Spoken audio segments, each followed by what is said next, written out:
अभी हम लोग प्रतिस्थापन विधि हल करेंगे और विलोपन विधि को भी हल करेंगे, तो ध्यान से देखिएगा। तभी हम लोग प्रतिस्थापन विधि से ये क्वेश्चन को हल करेंगे। एग्जाम में ये क्वेश्चन आता है, प्रतिस्थापन विधि से आप हल कीजिए कह देगा, तो आपको इस प्रकार से हल करना है। ध्यान से देखिएगा,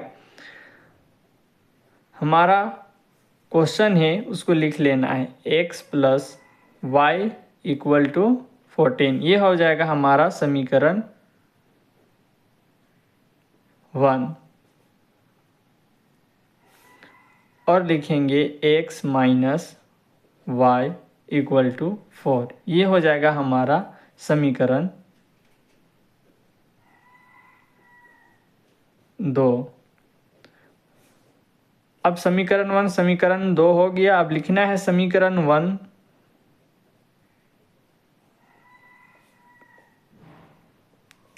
को हल करने पर, तो समीकरण 1 को हल करते हैं। कैसे हल करेंगे ध्यान से देखिएगा, x plus y equal to 14। अब हमें क्या करना है, x इक्वल टू 14, ये जो प्लस में दिख रहा है y, तो जब इक्वल की इधर आता है तो माइनस के y हो जाएगा। इसे हम मान लेंगे समीकरण 3। क्या मानेंगे, समीकरण 3। अब समीकरण 2 में हमने समीकरण 1 को हल किया, x equal to 14 minus y आया, जो है हमारा समीकरण 3। लेकिन अब क्या करेंगे, समीकरण 2 में x का मान को रखेंगे। समीकरण 2 में x का मान रखने पर समीकरण 2 क्या है हमारा, x minus y equal to 4, x minus y equal to 4।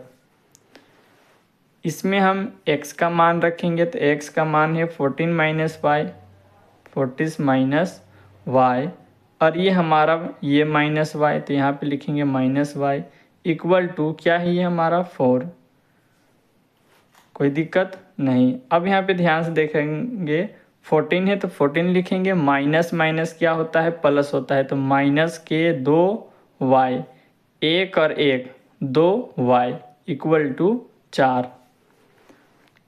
उसके बाद माइनस 2 वाई इक्वल टू 4, ये जो है कुछ नहीं तो यहाँ प्लस है, ये प्लस इक्वल की इधर आएगा तो माइनस के 14।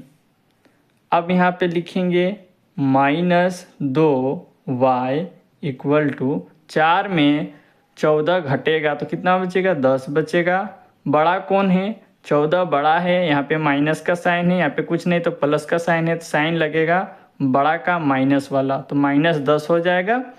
अब ध्यान से देखिएगा, y इक्वल टू माइनस के 10 बटे में, ये गुना में है, जो गुना में रहता है दोस्तों वो बट्टे में आ जाता है, तो ये बट्टे में आ जाएगा -2। काटेंगे 2 पछे 10, माइनस से माइनस खत्म, y इक्वल टू 5, तो y इक्वल टू हो जाएगा हमारा 5। आगे हल करेंगे, लिखेंगे समीकरण जो हमने 3 माना था, समीकरण 3 में y का मान रखने पर, तो y का मान रखेंगे समीकरण 3 में। समीकरण 3 है x equal to 14 minus y, लिखेंगे x equal to 14 minus y. कोई दिक्कत नहीं, x equal to 14 minus y का मान 5, y का मान रखेंगे 5। कोई दिक्कत नहीं, x इक्वल टू 14 में 5 घटेगा, हमारे पास बचेगा कितना, 9। साइन क्या लगेगा, जो बड़ा है दोस्तों यहाँ 14 है और यहाँ पे -5, बड़ा का में क्या साइन है प्लस का, तो यहाँ पे प्लस ही रहेगा, मतलब कि कुछ नहीं, x = 9। तो लिखेंगे अतः x हमारा x का जो मान आया वह कितना है 9 और y का मान आया हमारे पास 5। तो ये हो जाएगा इसका आंसर। अब हम लोग हल करेंगे विलोपन विधि। अब हम लोग विलोपन विधि हल करेंगे इस क्वेश्चन को, तो ध्यान से देखिएगा। चलिए हल करते हैं। तो लिखेंगे क्वेश्चन को x + y = 14 और x - y = 4। ध्यान से देखिएगा, जो समझाएंगे यहाँ पे माइनस है और यहाँ पे प्लस है। तो विलोपन विधि में क्या होता है, अगर यहाँ पे कुछ दूसरा क्वेश्चन रहता है जिसमें कुछ अलग तरीके से बताया जाता, अगर यहाँ पे माइनस और प्लस ये दोनों में से किसी एक को काटना होता है, याद रखिएगा। तो यहाँ से पहले से हम यहाँ पे क्या हो रहा है कि ये हमारा y से y क्या हो रहा है, कट रहा है। तो इसलिए हम क्या करेंगे कि हम ऐसे ही रहने देंगे और मान लेंगे समीकरण 1। ध्यान से देखिएगा, ये थोड़ा सा कन्फ्यूजन की तरह है लेकिन आप समझ जाइएगा। ये समीकरण 2 मान लेते हैं। अगर यहाँ पे कोई दूसरी संख्या होती और ये नहीं कटता तो हम उस हिसाब से हम क्या करते हैं कि पहली वाली संख्या को मान लेते हैं ये x से और यहाँ पे प्लस, यहाँ पे प्लस, यहाँ पे 3y, यहाँ पे 2y है। इस प्रकार से अगर क्वेश्चन रहता तो हम क्या करते, तो ऐसा में क्या होता है कि पहली वाली समीकरण को 2 से गुना करेंगे और ऊपर वाले समीकरण को 1 से गुना करेंगे। मतलब कि ये वाला संख्या इधर से गुना होगा, ये वाला संख्या इधर से गुना होगा, तो ये हमारा जो है ना, ये हमारा सेम हो जाएगा इस तरीके से।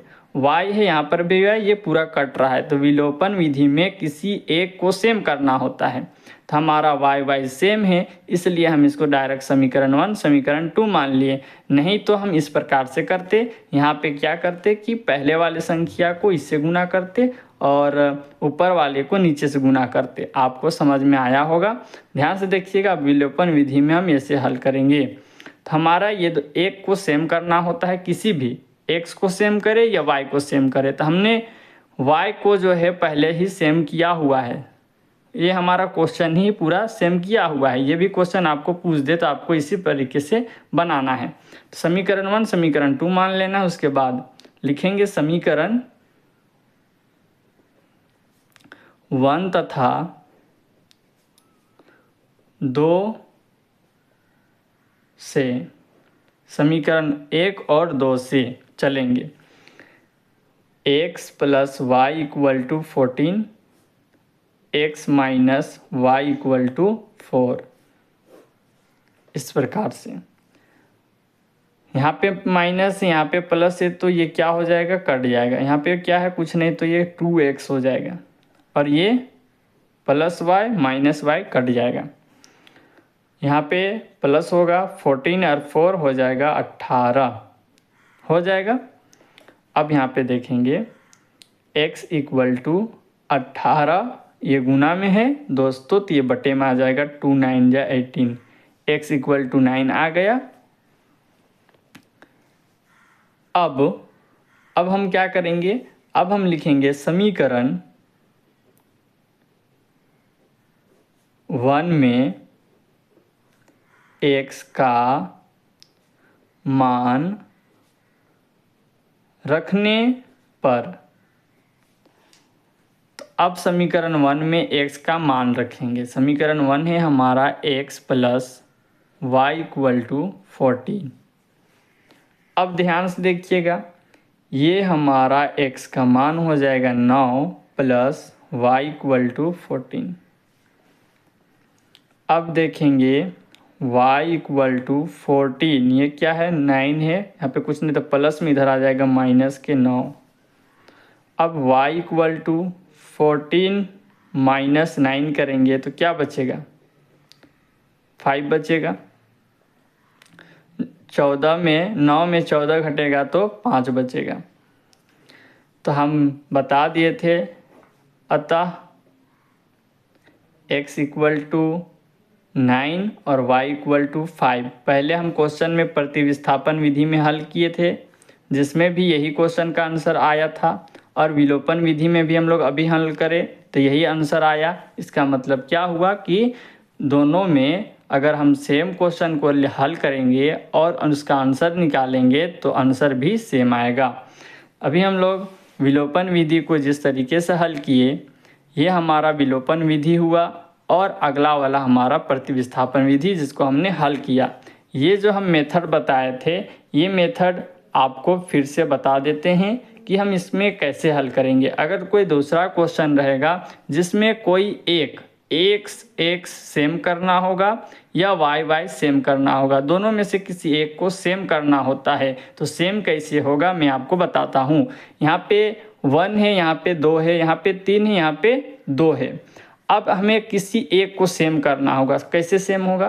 तो हमने बोला नीचे वाले को समीकरण इसे 1 मान लेंगे और इससे 2 को समीकरण 1 से गुना कर देंगे, और समीकरण जो 2 माने ई वाला को 2 मान लेंगे और समीकरण 1 वाले को 2 से गुना कर देंगे। इसको इससे गुना करेंगे, इसको इससे गुना कर देंगे। समझ में आया? 2 को यहाँ से गुना करेंगे, 1 को यहाँ से गुना करेंगे। चले गुना करते हैं। 2 को अगर 1 से गुना करेंगे तो 2x हो जाएगा, प्लस 2 को 3 से करेंगे 6y हो जाएगा, और 2 एकम 2 हो जाएगा। कोई दिक्कत? अब 1 को हम 2 से करेंगे तो 2x हो जाएगा, ये हमारा सेम हो जाएगा, प्लस 1 को 2 से करेंगे y हो जाएगा, उसके बाद 1 को 1 से करेंगे तो ये हमारा एक को सेम करना होता है। तो आपको पता चल गया होगा। अगर वीडियो अच्छी लगे, मेरी मेहनत को आप अगर समझते हैं तो लाइक और सब्सक्राइब ज़रूर कीजिएगा। मिलते हैं नेक्स्ट वीडियो में।